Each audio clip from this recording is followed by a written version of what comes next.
Samsung's Galaxy A06 is coming soon, and it might actually arrive very soon.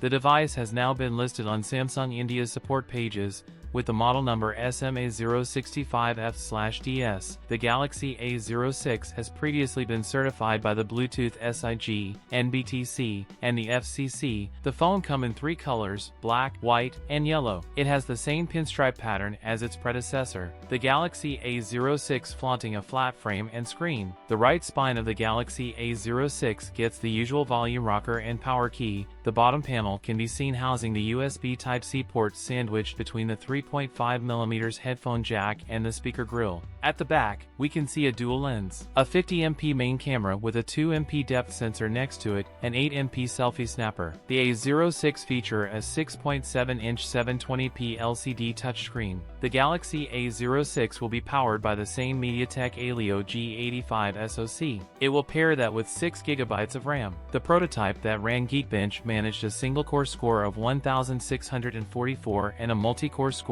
of 5,326, and it booted Android 14 as the finalized device should from day one of course. The Galaxy A06 will have a 5,000 mAh battery with support for 15W or 25W wired charging. That's it for today's video. If you enjoyed it, don't forget to like, comment, and subscribe for more content. Thanks for watching, and I'll see you in the next one.